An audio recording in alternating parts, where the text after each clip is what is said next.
Hello, I am James Fomolu. Today I want to talk to you about mastery, and this is mastery of the mind.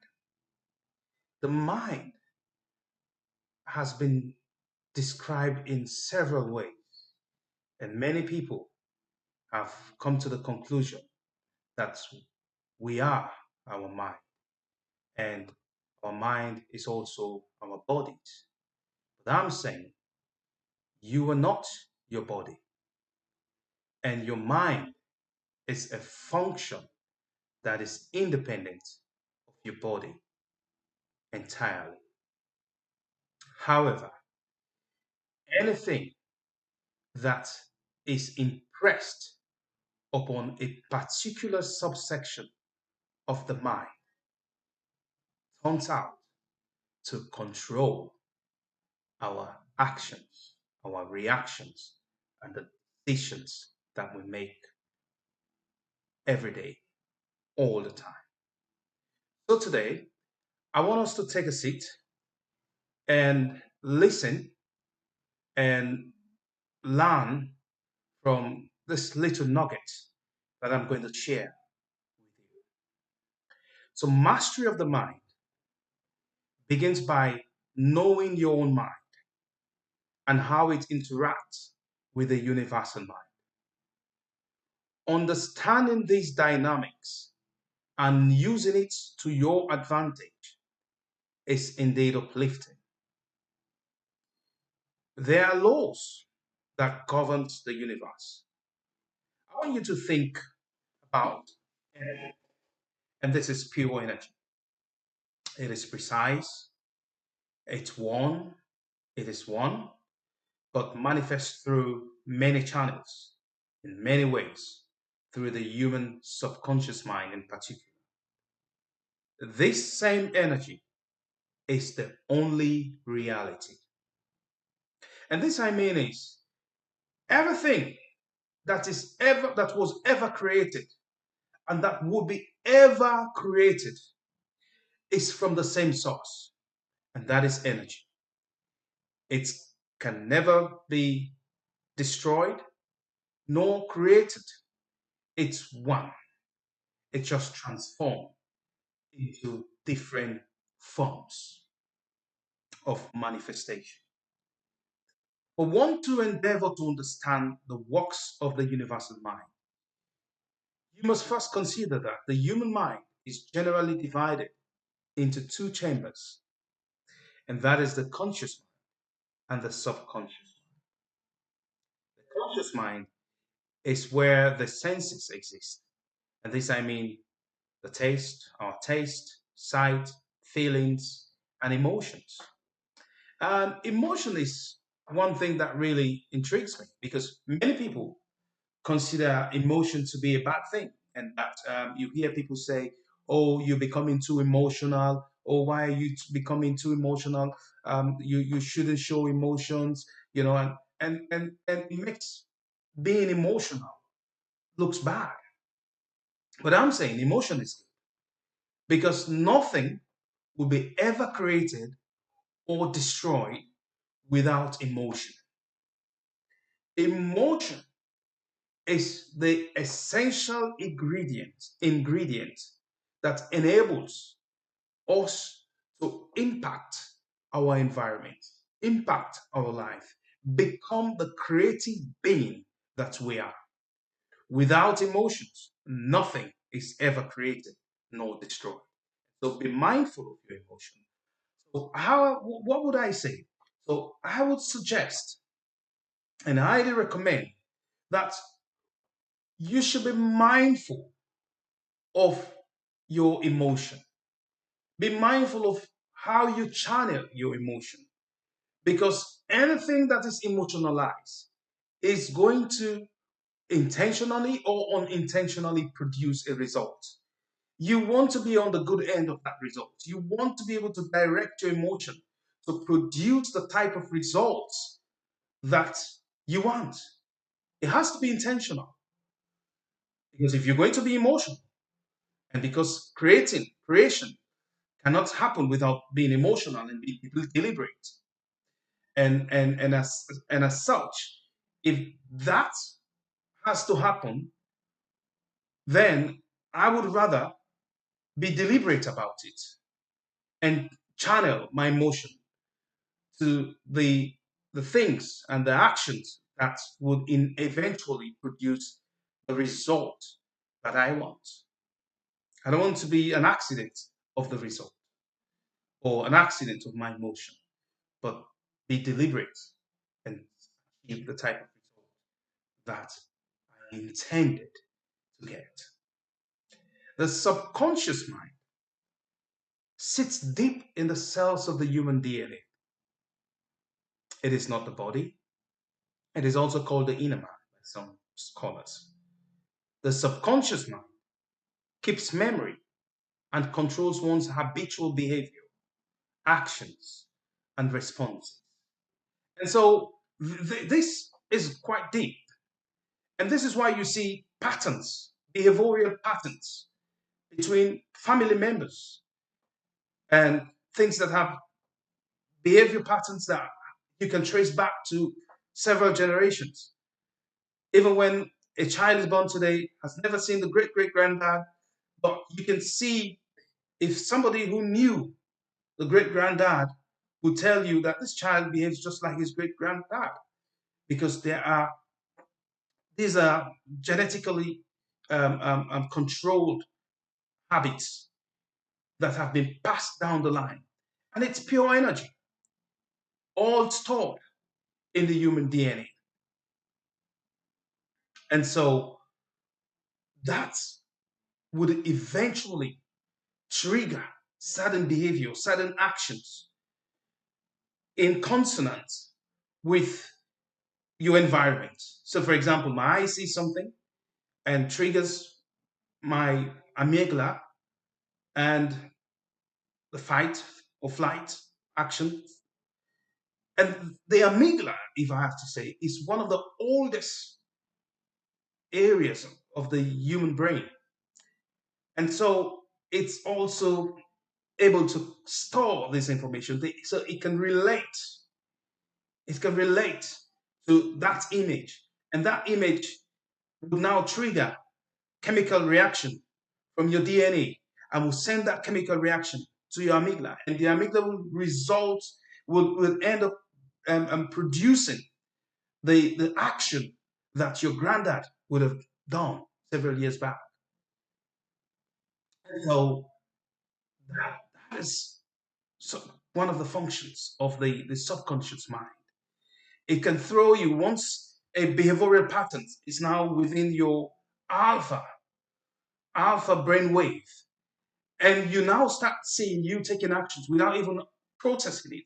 So it bypasses the prefrontal cortex, the executive area of your brain, where you actually rationalize things and question and it would bypass this area and it would now go into action. And so care has to be taken. If you're going to be a master of your own mind, you have to be fully aware. You have to be conscious. So I'm saying the subconscious mind is the center of creativity. It incubates, it develops, and produces that which was impressed upon it emotionally, knowingly or unknowingly.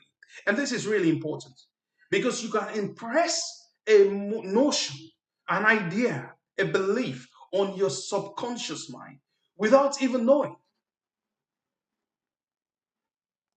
without even being aware that you have just done that. And eventually your subconscious mind is going to produce that which has been impressed upon it, that which it has been instructed to do. And this is whether you did it consciously or unconsciously. And so you catch a lot of people, a particular brainwave came to them, a thought pattern, a thought, an idea, and they start ruminating on that idea. They start thinking about that idea. And before you make that idea have been hijacked by the amygdala, and they just keep going on, going on. And by so doing, they are actually given an instruction to their subconscious mind. And what does subconscious mind do with this information? It believes that that is your wish, and it start writing your program.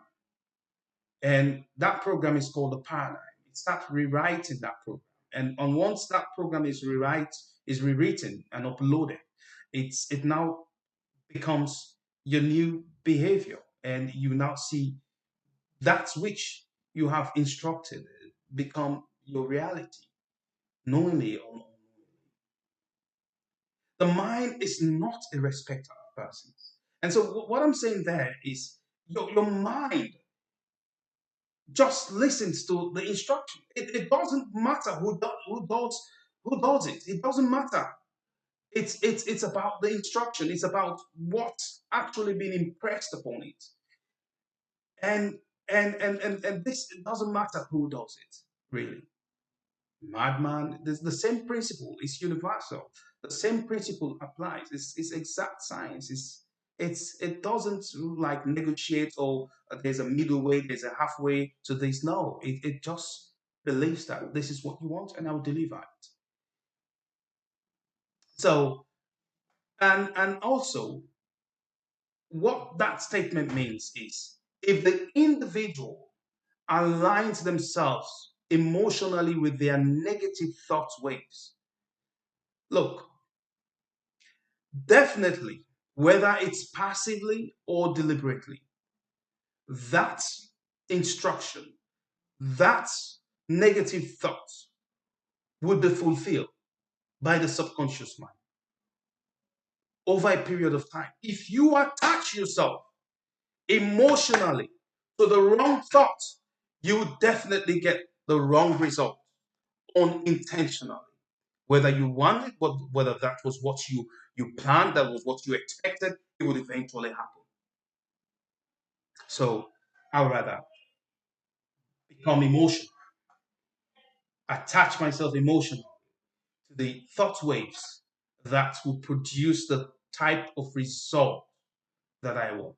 Thought waves that will rewrite my DNA in a way that supports my goals, aspirations, my ambitions, what drives me. I'd rather rewrite my paradigm to drive me to become a marvelous goal achiever deliberately rather than passively. The subconscious mind is a creative powerhouse. By persuasion, the individual would deliberately or passively induce the subconscious mind to produce that which was impressed upon it. Note this. The reason for this type of persuasion is because new habits are formed through persuasion, repetition, regurgitation, rumination, meditation. You repeat these things. So research suggests that a new habit, new habits are formed within 21 days of persuasion. Without persuasion, the paradigm remains unchanged because once a program is written and uploaded, it's become a blocker. So you cannot just wake up one morning and think, oh, I want to start running. You do it that morning. But the next day, on top of in addition to the pain and ache that you feel, your brain, so this is both your conscious mind, which will be telling you my body's aching and everything, and also your subconscious mind, who is not ready to take that change, would eventually persuade you not to leave bed, not to get up from bed, and not to continue that change that you have initiated. And so this is where the mind says, my mind, my spirit, right, wants to do certain things, but my body is weak. Okay? So one end, your spirit or your conscious mind wanted to do certain things, the right things, but your subconscious mind has been programmed not to do those. Now the paradigm is a blocker. Okay? the paradigm has now become a block. So new habits cannot be formed, changes cannot be, they can be initiated, but cannot be executed. You see, so it's one thing to say I would like to do X and Y and Z, but if the paradigm is not worked on, you would not be able to make those changes. So the mind has this tactical advantage. The subconscious has a tactical advantage over you. He knows you. He knows you. He knows the program he's running. And he knows the program that is within you. And so each time you come up with a new information without becoming emotionalized, without enough persuasion, there will not be any change. There won't be any change. So therefore, be aware of your thoughts. Pay attention, or else you may consciously or unconsciously replay or think yourself into an unwanted situation. Be careful of your thoughts. Pay attention, or else you may consciously or unconsciously replay or think yourself into an unwanted situation. So be aware, be conscious, be deliberate. Just because a thought came up doesn't mean that is really what you want. The thought probably is just a chemical reaction from your DNA. The thoughts could be an environmental change. Oh, I'm feeling cold, I should do this. Oh, I'm feeling hot, I should do that. Oh, he said that, I should do this. But these are just reactions, okay? And so you have to be disciplined to address and respond to those thoughts, suggestions, those thought waves. Otherwise, you will not be able to control your paradigm. Otherwise, um, you might unconsciously rewrite your paradigm for the wrong purpose, and as such, your present state or the future state that you're creating is worse than what you were before that information came up. And so care has to be taken.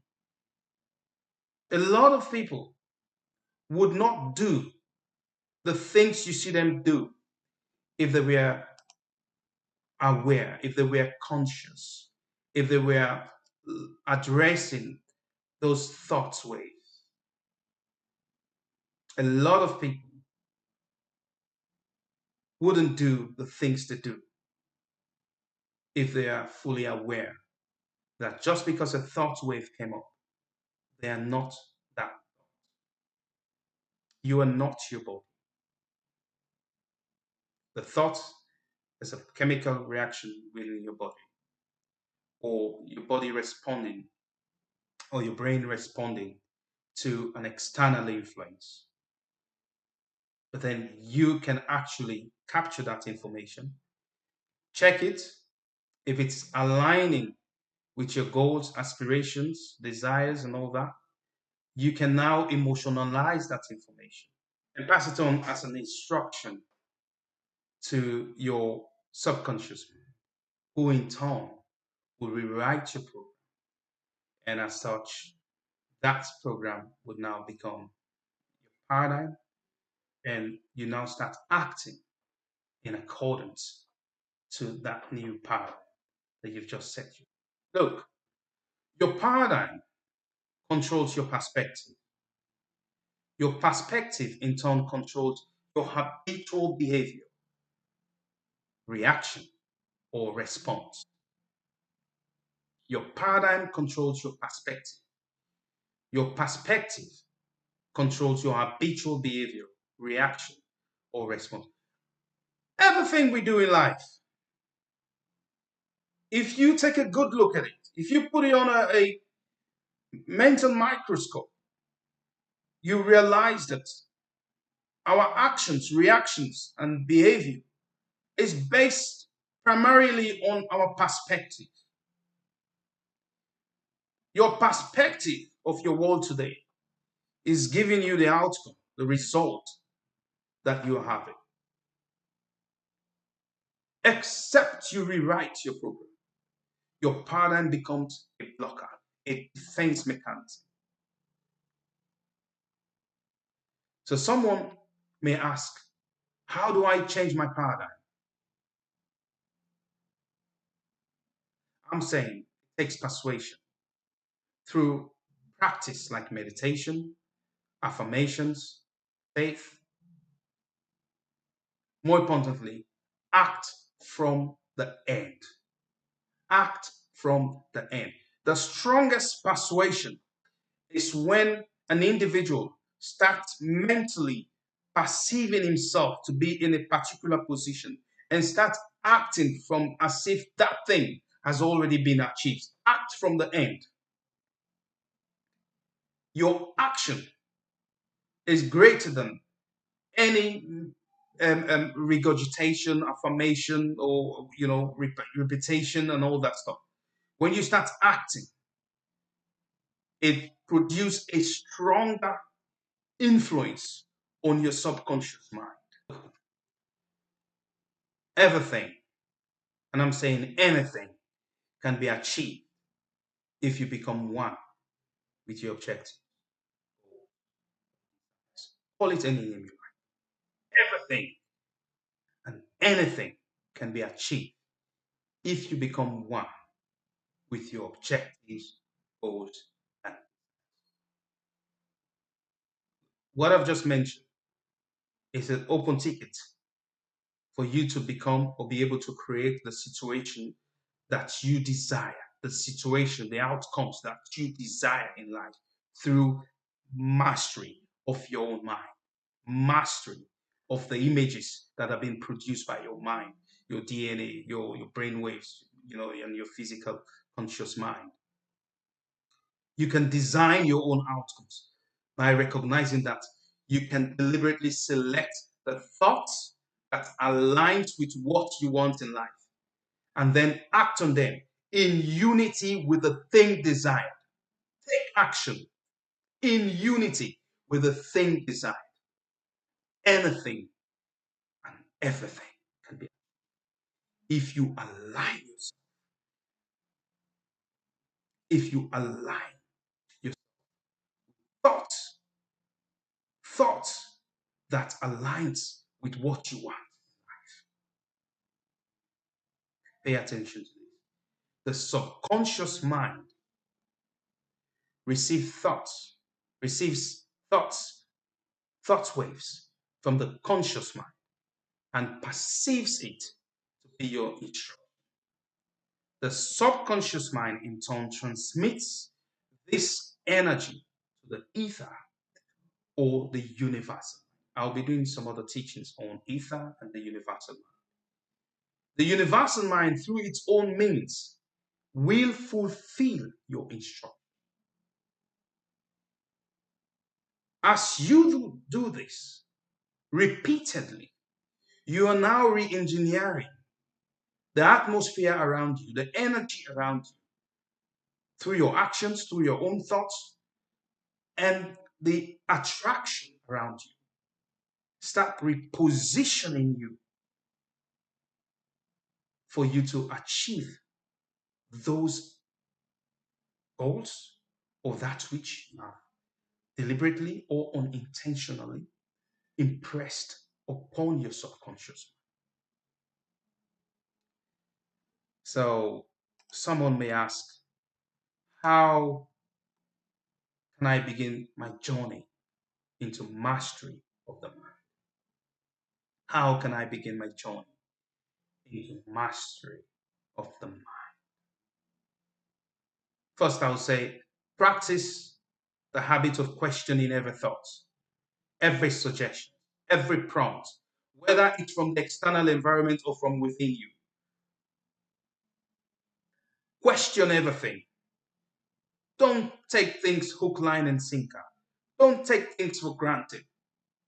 Question it, not from a doubtful point, not from fear, not from worry, but just question the authenticity of that thought.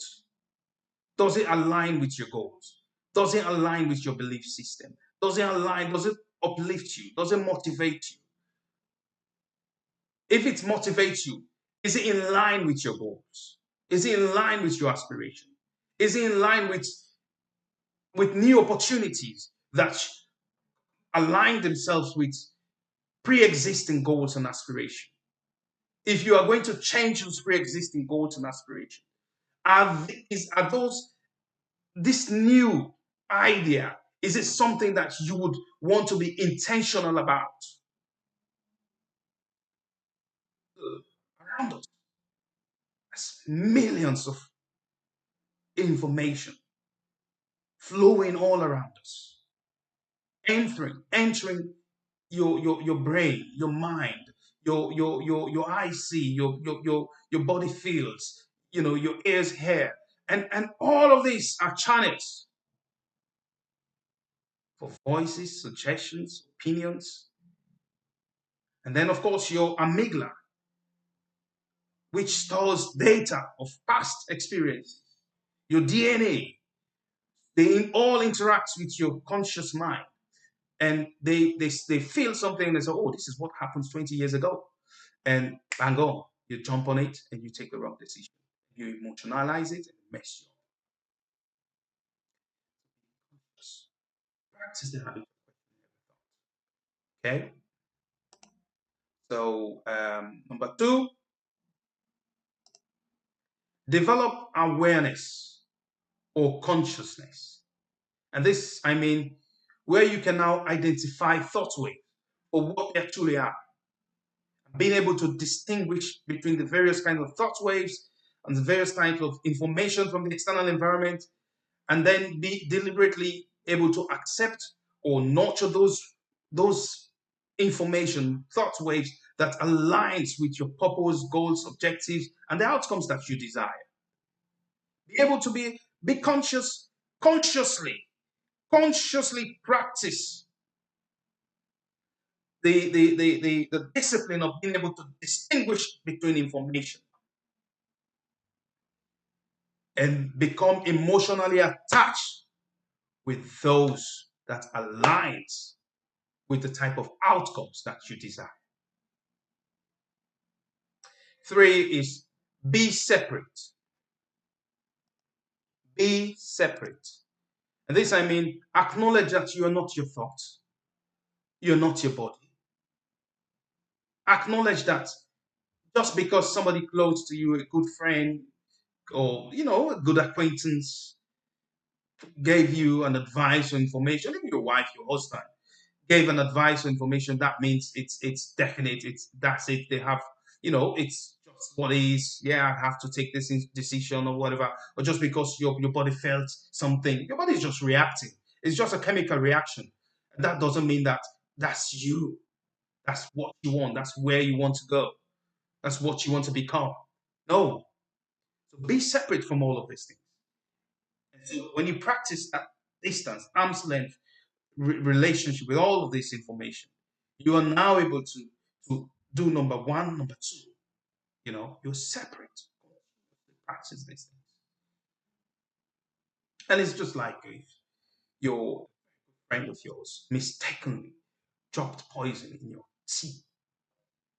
And even though they didn't mean to kill you, the science of the poison will take its effect. Definitely when it gets into your body, it would take effect. It would definitely do the damage that it's designed to do, whether it was deliberate or not. So be separate and be mindful of those information and how you separate and distinguish them. And fourthly, be aware of your self-talk. A lot of people, when this information gets to them, They now start ruminating on the wrong information, and they now start saying stuff to themselves. Doubt starts creeping in. Disbelief starts creeping in.